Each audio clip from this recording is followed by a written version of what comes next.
Stormy clouds were gathering, and Dorothy could feel the wind getting stronger. "Come on, Toto," she called. "We have to get home." She picked up her little dog and ran.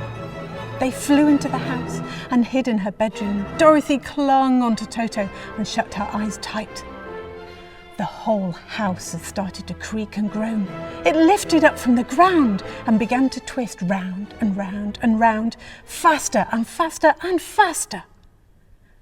Suddenly, there was an enormous bump. The house stopped moving.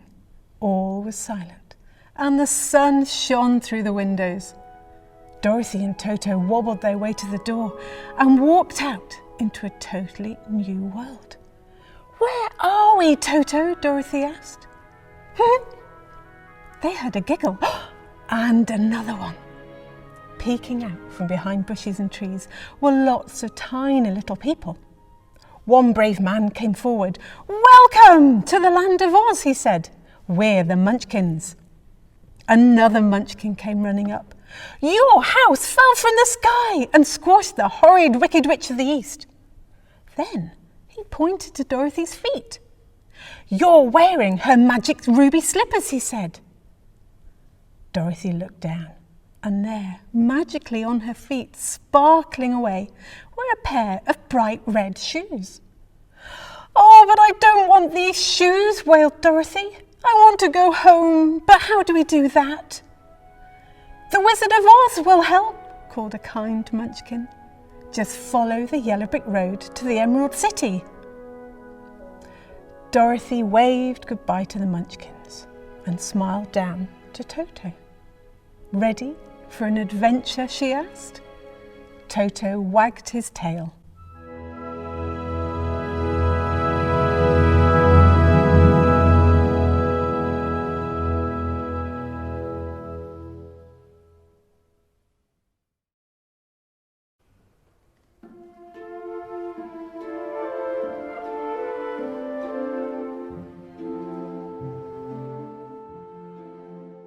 Dorothy and Toto had walked along the yellow brick road for ages and were hot and tired.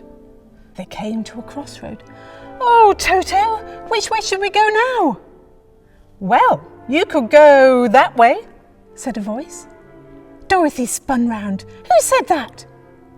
"Or you could try that way," said the voice again.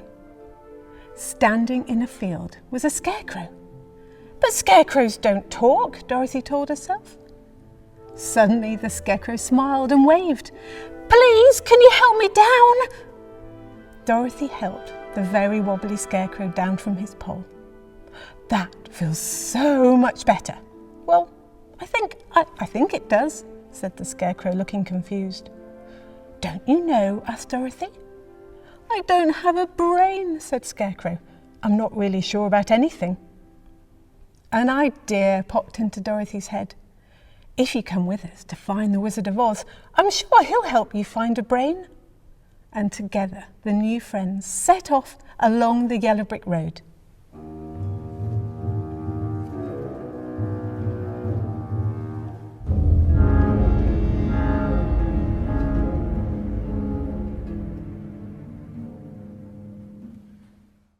A loud clanking made Dorothy jump. What was that? Standing by the side of the road was a rusty tin man. Squeaked the tin man. "I don't understand," said Dorothy. Mumbled the Scarecrow as he looked around.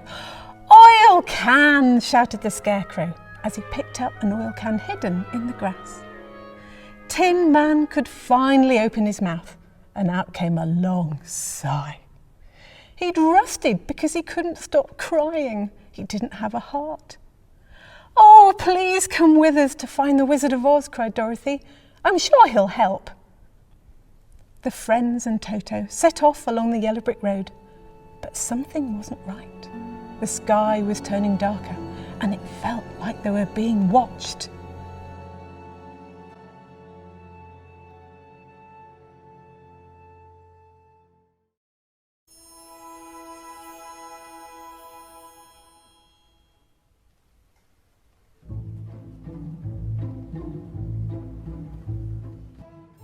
Darkness had fallen as the small group nervously crept along the yellow brick road.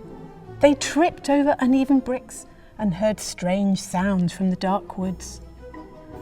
The Wicked Witch of the West, flying high above them, spied down on Dorothy and her friends. She was cross with Dorothy for squashing her sister, but even more furious for stealing the magic ruby slippers. She swooped down towards the friends. "Give me those ruby slippers or I'll destroy you all!" she screamed. And with that, she cast a spell. The friends ran as fast as they could. They were nearly out of the woods, but the spell had started to work. The Wicked Witch had cast a sleeping spell. She didn't want them reaching the Wizard of Oz. Now they would sleep forever. Tin Man was the first to drop. His joints were still stiff, and poor Scarecrow couldn't hold him up anymore. Scarecrow turned to see that Dorothy too had fallen asleep with Toto in her arms, and Scarecrow, his eyes closing, crumpled to the floor. The Wicked Witch cackled as she flew away, but she didn't see the Good Witch of the North, sending magic bubbles to gently wake them. As the friends picked themselves up, a giant snore made them look round startled. A huge lion was curled up, still asleep from the witch's spell. Toto went up to say hello, but he must have given the lion such a fright. He shook from head to toe. "Oh, did Toto scare you?" asked Dorothy. "I'm scared of everything," trembled the lion. "I don't have any courage." Dorothy gave him a hug. "Don't worry," she said. "The wizard is bound to help you. You must come with us to Oz." The sunshine came out and the birds began to sing as the friends carried on their journey. Slowly, in the distance, a glowing emerald city began to appear. They were nearly there.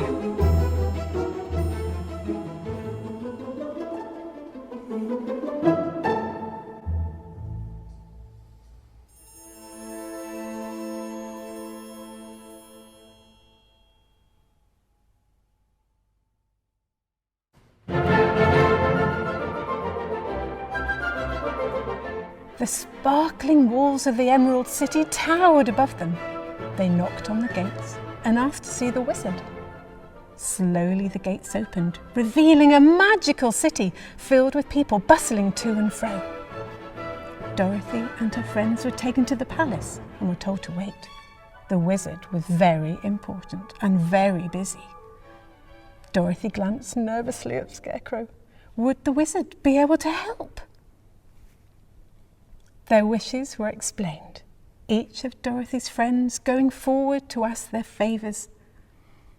A booming voice answered, "Your wishes will be granted, but only when you bring me the broomstick of the Wicked Witch."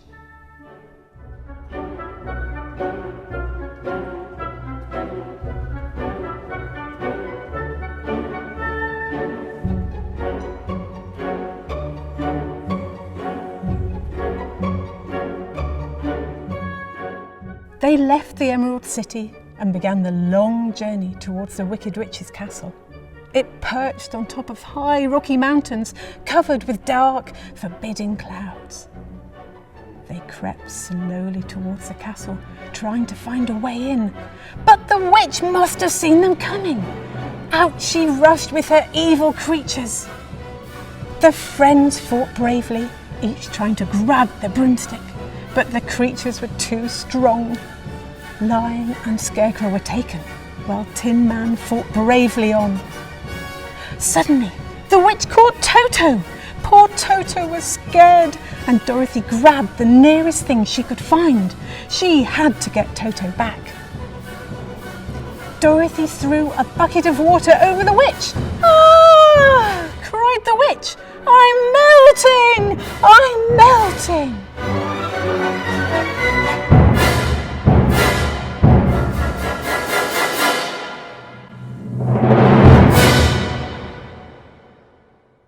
Dorothy picked up Toto and held him safely in her arms. The Wicked Witch was truly disappearing in front of their eyes. The evil creatures all seemed to wake up from spells cast over them, and Scarecrow, Tin Man and Lion stared at the puddle of clothes that was all that was left of the witch. "Quick, Dorothy!" cried Scarecrow. "Grab the broomstick!" They had done it! The broomstick was theirs!